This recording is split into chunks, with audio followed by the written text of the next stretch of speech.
وفجأة اختارت طرشاق التمرد، تمرد حواء من أجل إثبات الوجود، من أجل الحب والعلاقات الإنسانية.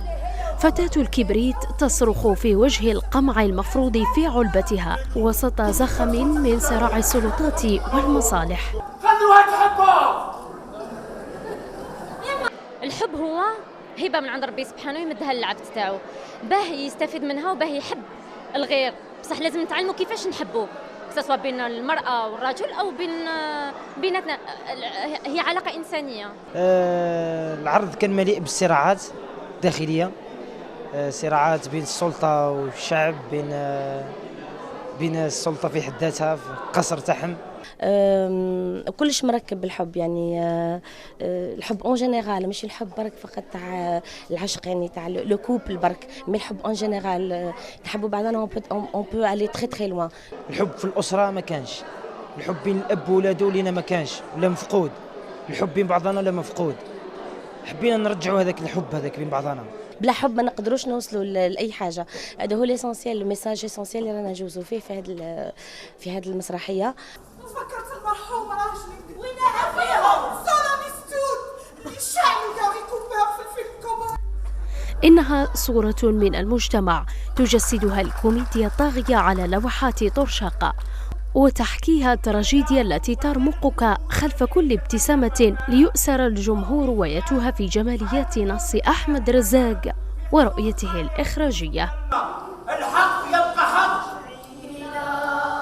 علاش يا شمعة تبكي بطلت الليالي.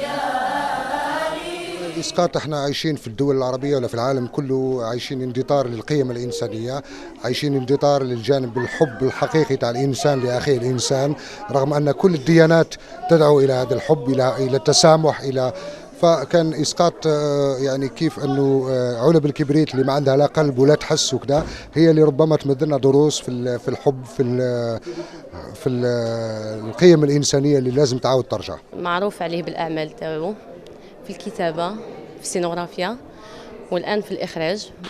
وهذه الإخراج تاعو مش الأول والأخير، هذه مسرحية من بين المسرحيات اللي أنا نتفائل أنه تقدر تمد صدى وتمد صدى جميل، لأنه باش تسترجع الجمهور للمسارح. كل الكلام عن أزمة جمهور في عالم الخشبة تلغيه أعمال تثبت أن النوعية تصنع الاختلاف. تم اختيار هذا العمل من طرف لجنة القراءة للنصوص التي استقبلت أكثر من 50 نص مسرحي، وتم اختيار مسرحية طرشاق للمؤلف والمخرج والسينوغراف أحمد رزاق، وبالتالي أعتقد أنها مسرحية اللي ينتظرها الجمهور كثير. المسرح الوطني تنور، وشفت أيام زمان وأيام الجمهور العريض اللي يجي يشجع المسرح، ونحتاجه احنا الآن، نحتاجه مسرح كبير. والآن شفت نواة تاع مسرح ينمو ويترعرع. عيدان الثقاب لم تشتعل في نص رزاق، لكنها أشعلت حريقا من التفاعل الإيجابي والنجاح.